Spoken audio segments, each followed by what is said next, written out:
Muchísimas gracias por acudir a este acto. Tiene la palabra el doctor Enrique Gilabert, presidente de nuestro Colegio Oficial de Médicos de Segovia. Gracias, Graci.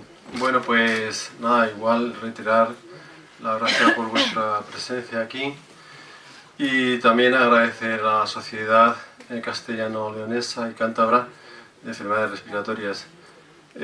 Yo soy médico de atención primaria y bueno, puedo decir que en los últimos tiempos estos pacientes que presentan problemas respiratorios, pues estamos viendo que tienen una mejoría en la calidad de vida. En parte puede ser por los tratamientos, las novedades que se están produciendo, también por los tipos distintos de dispositivos y, como no, pues en actuaciones como la que nos reúne aquí hoy en esta tarde en este Colegio de Médicos. Sí hay que tener en cuenta que todo eso está muy bien, pero detrás tiene que haber personas, neumólogos como Graciliano Estrada, un neumólogo, buen neumólogo, y además que trata a los pacientes con mucho cariño. Cuando paseo por Segovia con él, veo que nos saludan afectuosamente y es por algo será. Pero además Graciliano tiene una cosa, que además de ser neumólogo de hospital, pues también es neumólogo de los centros de salud. Ha salido a los centros de salud, se ha preocupado de que se sepan hacer las espirometrías correctamente, se ha preocupado de explicar pues cómo se deben aplicar todos estos dispositivos y, en definitiva, esto es lo que está haciendo que estos pacientes pues vivan un poquito mejor. Insisto en agradecer a la sociedad y concretamente a su presidente en Castilla y León de que haya elegido este modesto Colegio de Médicos para traer aquí esta novedad, porque hacer una cosa de estas abierta a los ciudadanos, pues yo creo que es de agradecer, y más concretamente que hayas elegido feliz este Colegio de Médicos. Muchas gracias. Muy bien, muchas gracias, Enrique. Se nota que somos amigos y por eso nos tira de vez en cuando algún piropo. Tiene la palabra el doctor Félix del Campo Matías, que es el presidente de la Sociedad Castellano-Leonesa y Cántabra de Patología Respiratoria. Adelante, Félix. Buenas tardes, gracias Enrique. Para aquellos que no nos conocen, la Sociedad Socalpar es una sociedad que lleva muchos años y es una sociedad que nace por el interés de ciertos profesionales, tanto médicos como enfermería, por las enfermedades respiratorias. Este año, la Sociedad Nacional, que es SEPA, designó el año 2014 como el año de las terapias respiratorias y nuestra sociedad ha querido trabajar conjuntamente con SEPAR en promover este tipo de actividades. De tal forma que lo que hoy vamos a hablar aquí, que es un aspecto de las terapias, que es la oxigenoterapia crónica domiciliaria, es absolutamente importante porque ha cambiado el pronóstico de muchos pacientes, especialmente aquellos que llamamos EPOC. Pero nuestra sociedad no solamente tiene entre sus finalidades el formar a los médicos y a los diplomados de enfermería en mejorar sus conocimientos, sino también que para nosotros es importante la investigación, pero también es muy importante el trasladar nuestros conocimientos a los pacientes para conseguir una asistencia de mayor excelencia. Hoy en día se ha puesto de moda lo que se llama la responsabilidad social y sociosanitaria, que no es ni más ni menos que lo que estamos haciendo hoy. Es decir, no solamente vamos a hacer formación, sino que esto es una jornada de puertas abiertas donde vienen pacientes y este es precisamente el aspecto de responsabilidad social y sociosanitaria que queremos hacer. Y queremos que hoy se van a juntar tres elementos importantes. Por una parte, los profesionales; por otra parte, aquellas empresas que están haciendo una gran labor en ayudar al tratamiento de forma domiciliaria; y el elemento en el que en estos momentos gira toda la sanidad, que son los pacientes. Por lo tanto, bienvenidos, y a aquella gente que son pacientes y que están en nuestros tratamientos, que tienen todo nuestro apoyo en cuanto a formación y en cuanto a difusión de las enfermedades. Y al Colegio de Médicos, gracias de dos formas. Una, por recibir a Socalpar. Yo también formo parte de la comisión del Colegio de Médicos de Valladolid y sé la gran importancia que están haciendo los colegios médicos en relación con las sociedades. Nuestra sede es el Colegio de Médicos de Valladolid, estamos siempre perfectamente acogidos y cuando vamos a otro colegio de médicos pues no pasa exactamente igual. Por lo tanto, muchísimas gracias.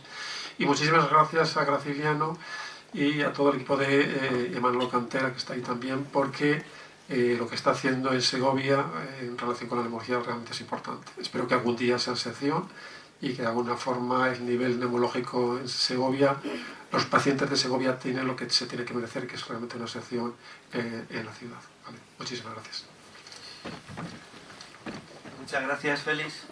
Yo creo que lo ha dicho todo.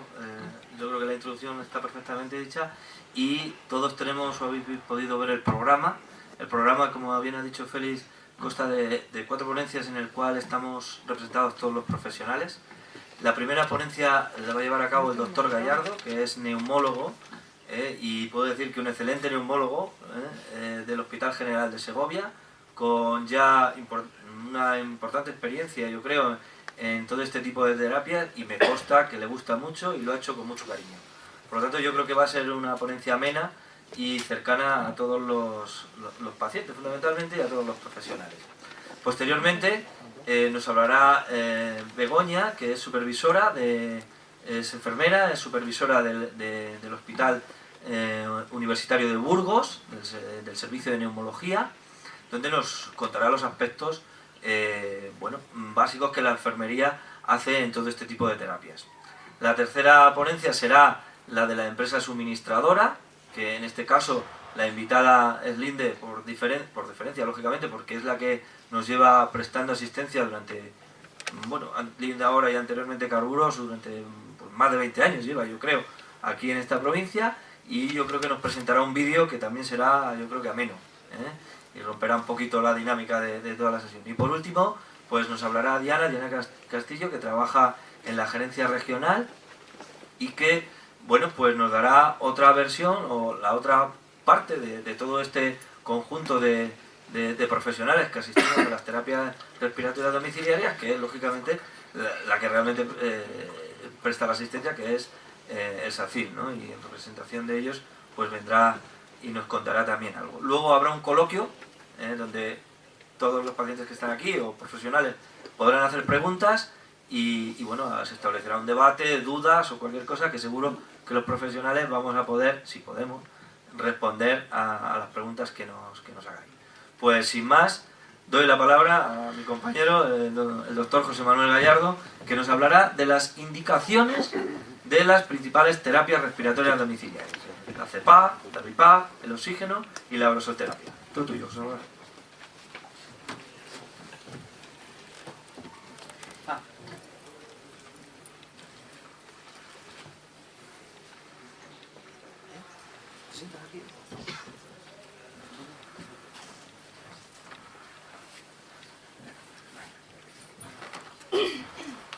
Buenas tardes a todos.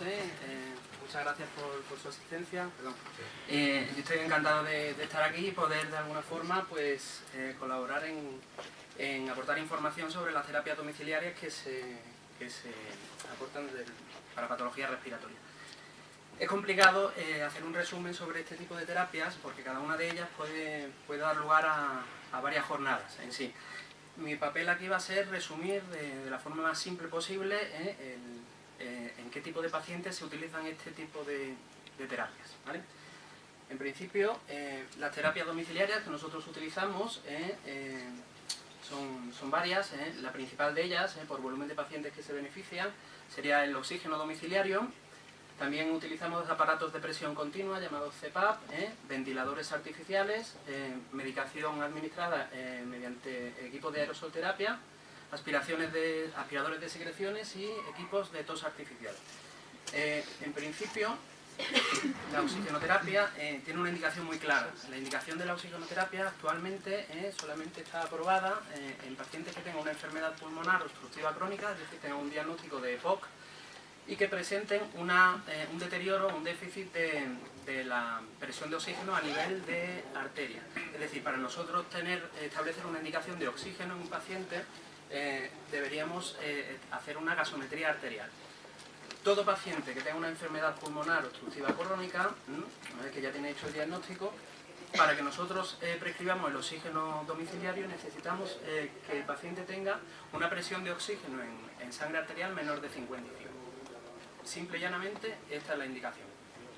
Hay otro grupo de pacientes, que son aquellos que no tienen una presión de oxígeno arterial menor de esta cifra, pero que sí que presentan un déficit, es decir, tienen una presión de oxígeno entre 55 y 59 milímetros de mercurio, que sí que también presentan una indicación en el supuesto caso de que presenten pues una serie de patologías no respiratoria, que sería una insuficiencia cardíaca derecha, o presenten arritmias cardíacas o alteraciones isquémicas, o que se haya determinado una hipertensión arterial pulmonar o una poliglobulia. Una poliglobulia quiere decir que los pacientes tienen el hematocrito o los glóbulos rojos aumentados en sangre.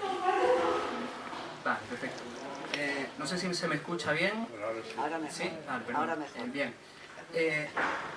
Es decir, nosotros, desde el punto de vista médico, la indicación de oxígeno es simple, no tiene más, no tiene más historia. Necesitamos una gasometría arterial, que se cumplan estas cifras y que el paciente presente alguna comorbilidad de las descritas. Bien. El único beneficio que el paciente obtiene del oxígeno domiciliario, el único demostrado mediante estudios médicos, es el aumento de la supervivencia. Es decir, pacientes que tengan un deterioro del nivel de oxígeno a nivel de presión sanguínea arterial, solamente consiguen con el uso de oxígeno vivir más tiempo. Punto. No hemos obtenido ni mejoría en la calidad de vida, ni mejoría en la sintomatología, ni ningún otro tipo de mejoría. ¿Cuándo conseguimos esta mejoría?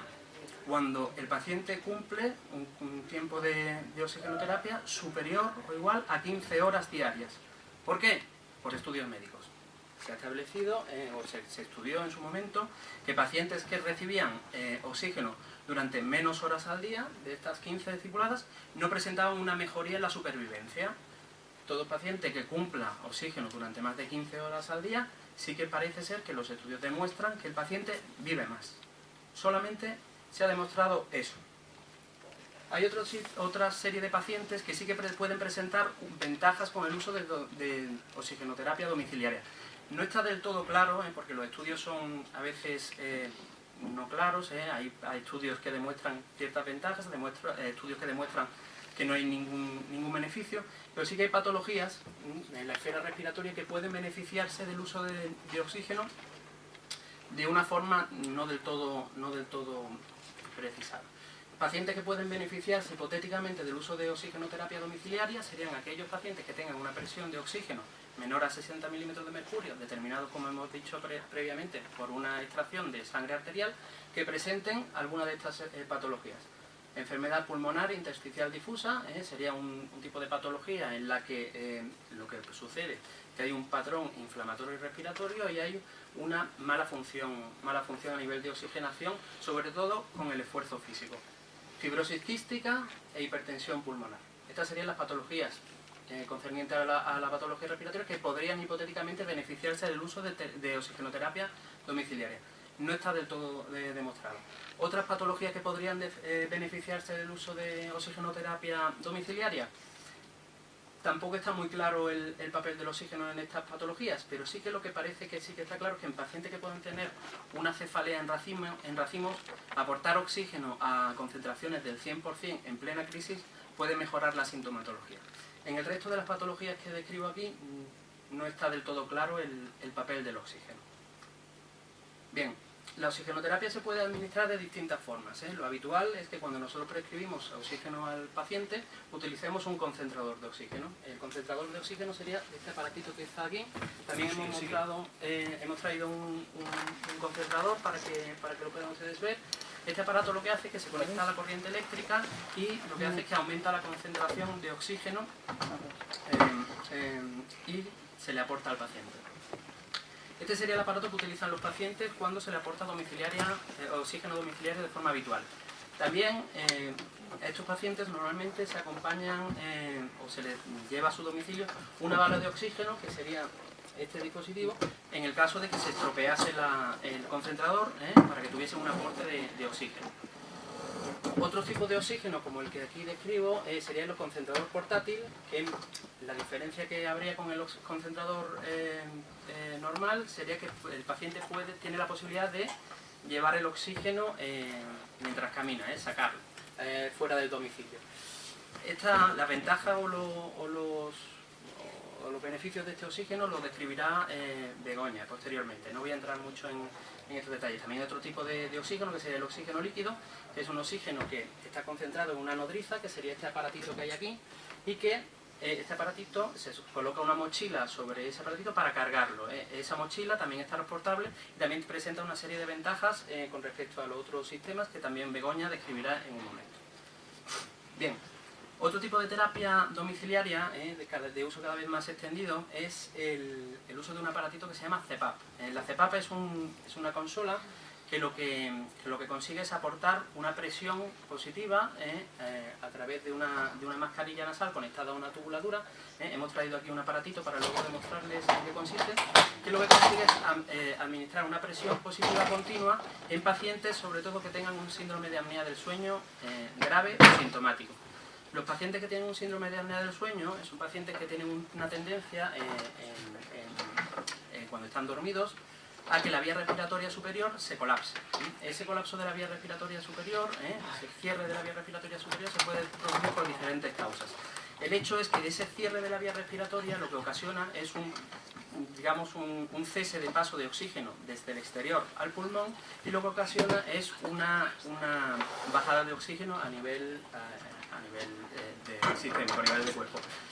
Cuando se produce esa situación, el cuerpo interpreta que algo va mal. Entonces, en esa situación, el cerebro, el sistema nervioso central, manda una señal para que se recupere el tono muscular de la zona y se vuelva a abrir la vía respiratoria. El problema que ocasiona esa señal que manda el cerebro es que ineludiblemente se abre la vía respiratoria, pero digamos que el precio que paga el organismo es que sale de la fase de sueño en la que se encuentra. Al interrumpir el descanso nocturno, de forma reiterada, en el caso de que se produzcan este tipo de pausas de forma muy frecuente o muy duradera en el tiempo, al final lo que conseguimos es que la persona no descanse de forma correcta. La consecuencia de esta situación es que el paciente al día siguiente, después de no haber dormido bien, pues lo que presenta es un cansancio diurno importante y una somnolencia llamativa. Con este aparato lo que conseguimos es que cuando se va a producir esa pausa respiratoria, es decir, ese cierre de vía respiratoria superior, esa presión que transmite el aparato impide que la vía respiratoria se cierre, y lo que se produce es una normalización de la respiración nocturna y, como consecuencia de ello, una normalización en el descanso nocturno, ¿vale? En principio, este tipo de aparatos tienen un uso inicialmente quizás algo incómodo hasta que el paciente se adapta, pero la mayoría de los pacientes que utilizan este aparato con una indicación clara le llega a cambiar la vida. Es quizás el aparato de terapia respiratoria más agradecido que tenemos actualmente en neumología. Hay otro tipo de aparatos que también lo que de alguna forma consiguen o de lo que intentan conseguir es que el paciente normalice la respiración si tienen una tendencia a la insuficiencia respiratoria por diferentes causas. Nosotros utilizamos equipos de ventilación mecánica en aquellos pacientes que tienen una alteración en la mecánica ventilatoria. Normalmente, cuando nosotros utilizamos este tipo de aparatos para pacientes de forma crónica, es decir, para pacientes que tienen que hacer un uso domiciliario continuado, independientemente de la indicación por tipo de patología, normalmente siempre nos dejamos llevar por una serie de criterios que se basan en dos conceptos. Primero, que el paciente presente síntomas de hipoventilación, es decir, que el paciente por una mecánica ventilatoria o respiratoria anómala presente dificultad respiratoria durante el día, dolor de cabeza por la mañana, tendencia a la obnubilación, la alteración del nivel de conciencia y somnolencia diurna, ¿vale? Ese tipo de sintomatología se tiene que apoyar también en la existencia de unos criterios fisiológicos, es decir, que haya algo objetivo que nos lleve a utilizar este tipo de respiradores. Normalmente nosotros utilizamos este tipo de respiradores en pacientes que presenten la sintomatología que previamente he descrito y que tengan también una retención en sangre arterial de dióxido de carbono. Eso es lo que nos indica de alguna forma que el intercambio de gases entre oxígeno y dióxido de carbono está alterado. Bien, pacientes que presenten esta sintomatología y que presenten una presión arterial de dióxido de carbono por encima de la cifra de 55 podrían beneficiarse de este tipo de terapia. También aquellos pacientes que presentan una cifra de dióxido de carbono en sangre arterial entre 50 y 54 milímetros de mercurio y que presenten bajadas en la saturación de oxígeno durante la noche, mantenidas aproximadamente durante más de 5 minutos. O pacientes que presenten esas cifras de dióxido de carbono en sangre arterial y que también hayan tenido más de 2 ingresos hospitalarios por este tipo de insuficiencia respiratoria con retención de dióxido de carbono. Bien. No todos los pacientes que se benefician de este tipo de respiradores tienen la misma patología. Los 3 grupos de enfermedades que tienen mayor, digamos, o tienen mayor participación en este tipo de uso de recursos serían aquellos pacientes que presenten una enfermedad neuromuscular, son pacientes que por una alteración neurológica no tienen un estímulo respiratorio lo suficientemente eficaz como para hacer que el paciente respire de forma normal.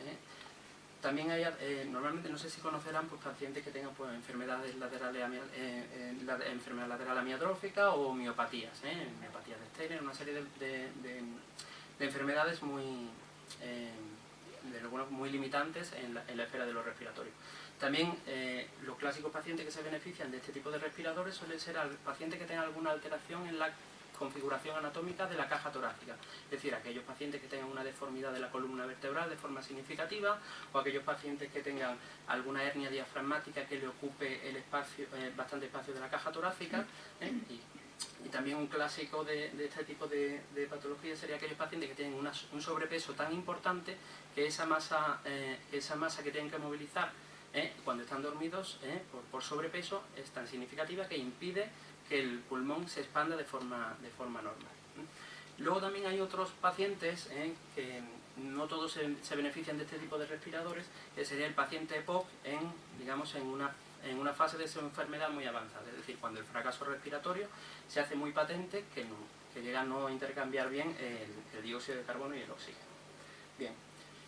Ventiladores hay de muchos tipos. Clásicamente se diferencian en 2 tipos de aparatos. Ventiladores que lo que hacen es introducir presión en la caja torácica, y ventiladores que lo que utilizan es el volumen para hacer una respiración eficaz. Normalmente los ventiladores que utilizan presión para hacer una respiración artificial lo que hacen es que introducen una presión determinada en inspiración y posteriormente se introduce una presión en expiración un poquito más baja. Esa diferencia de presión entre la inspiración y la expiración es lo que favorece que se produzca una respiración artificial. Los ventiladores que hacen una respiración artificial por volumen normalmente se utilizan en pacientes que tienen un problema neuromuscular, es decir, que tienen un problema a la hora de expandir la caja torácica. La ventilación mecánica domiciliaria es un tema muy difícil de resumir en poco tiempo.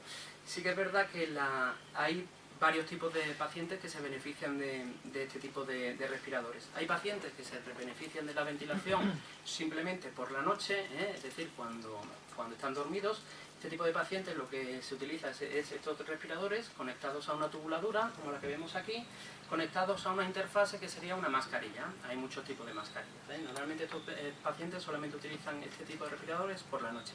Hay otros pacientes que presentan una insuficiencia respiratoria y ventilatoria mantenida durante todo el día y que necesitan este tipo de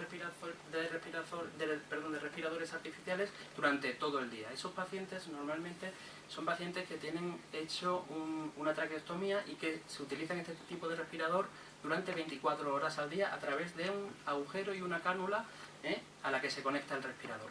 Y hay otro tipo de ventilación, quizás menos utilizada, que se utiliza en pacientes que transportan el ventilador en una silla de ruedas o lo tienen en alguna forma en domicilio, simplemente para que ellos utilicen el respirador a demanda. Son los ventiladores que se utilizan en pacientes que tienen una patología neuromuscular que no está del todo avanzada y que no tienen una dependencia de 24 horas del respirador. Pacientes que cuando notan que tienen dificultad respiratoria utilizan una pipeta, hacen una inspiración y el ventilador le aporta una presión o un volumen de aire determinado que insufla su caja torácica.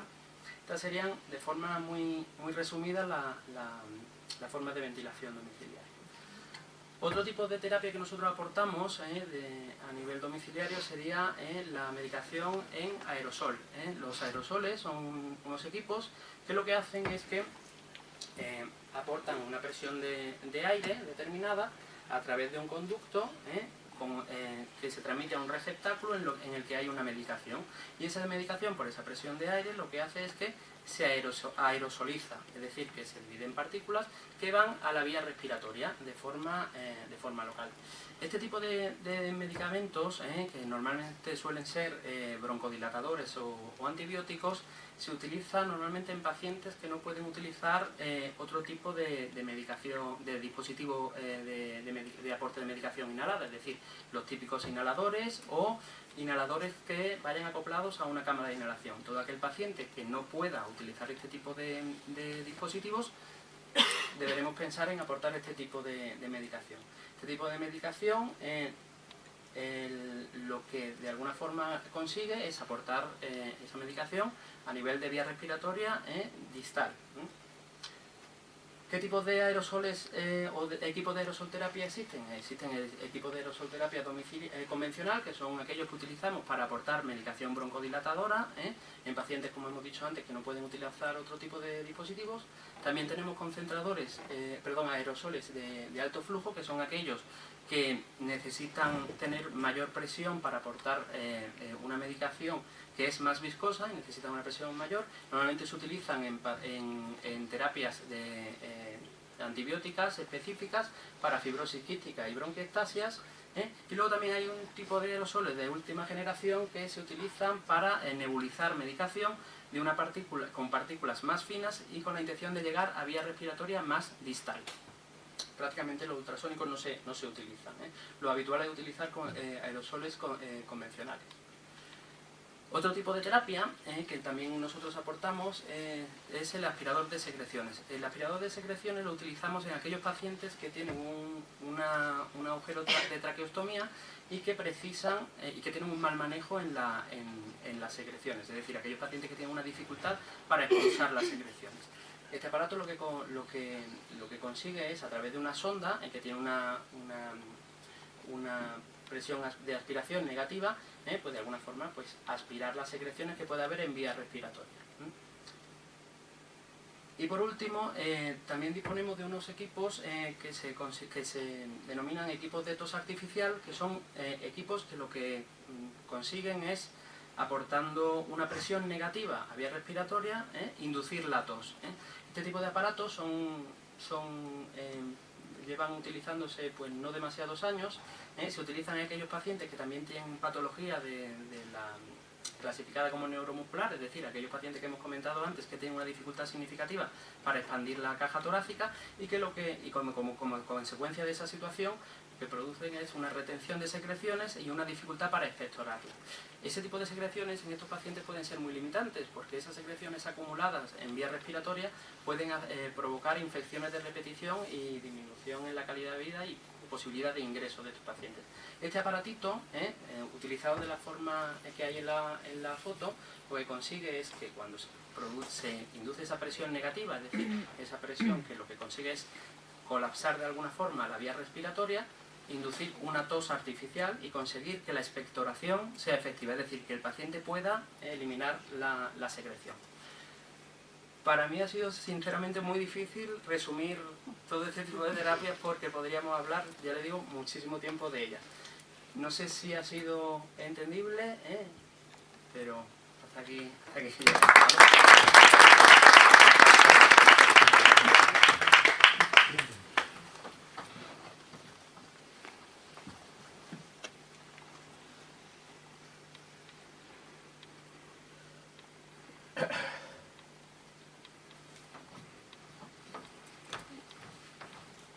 Bueno, buenas tardes.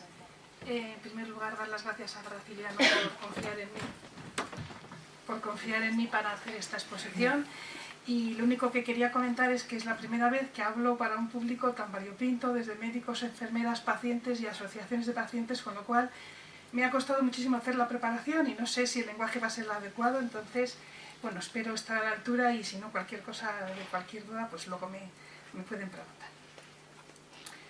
Voy a dedicarme un poco a hablar de los cuidados de enfermería en estos 3 aspectos: la oxigenoterapia, la aerosoterapia y la ventilación, que, como ha explicado Josema, son un poco las terapias más frecuentes respiratorias. La oxigenoterapia es el tratamiento que consiste en administrar oxígeno a concentraciones más altas de las que están habitualmente en el aire ambiental, con la intención de tratar o prevenir los síntomas de la hipoxia. La oxigenoterapia, la verdad es que tiene muchos beneficios, pero sí que es cierto que es un tratamiento muy caro, es muy incómodo y que produce muchas veces a los pacientes pues muchos problemas psicológicos. Entonces es muy importante que definamos bien los objetivos y los beneficios que queremos que vamos a conseguir en un paciente, y si nos va a resultar beneficioso indicárselo, ¿no? La prescripción siempre se hace de forma hospitalaria y siempre la tiene que hacer un neumólogo. Cuando un paciente ingresa en el hospital, en la planta, y sabemos que se va a ir a casa con un tratamiento de oxigenoterapia, nuestra labor de enfermería tiene que ir dirigida principalmente a ir formando al paciente en todos los aspectos de cómo va a ser ese tratamiento, ¿no? Entonces tenemos que explicarle cómo van a ser los beneficios que le va a aportar ese tratamiento, explicarle en qué consiste, cómo se debe hacer esa administración, y enseñarle los aparatos. De hecho, en la planta tenemos un concentrador de los que se va a llevar a casa, pues para que se lo enseñamos y le enseñamos a manipularlo para cuando vaya allí, al margen de que luego la empresa lo haga. Pero nosotros, como enfermeras de planta, se lo debemos enseñar. Y luego le hacemos una entrega de documentación. En nuestra ciudad es la empresa Vital Aire y tienen unos folletos informativos que están muy bien y nosotros se lo entregamos, que es este en concreto.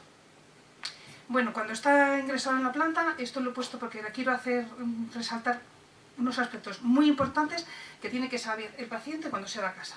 El oxígeno no le va a quitar la fatiga. Eso es un concepto muy importante que tiene que saber. El tiempo para que su tratamiento sea eficaz va a tener que ser de mínimo de 15 horas al día continuas y, sobre todo, incluyendo la noche. El oxígeno siempre lo tiene que utilizar cuando el paciente va a dormir, o bien la siesta o bien por la noche. En las comidas, que no sé por qué, pero como les molesta, siempre se lo quitan, y es cuando más demanda de oxígeno tiene el paciente. Por supuesto, cuando va a hacer esfuerzos físicos y en situaciones de ansiedad o de agitación. Les debemos decir también que no deben sobrepasar nunca los 120 minutos seguidos de interrupción.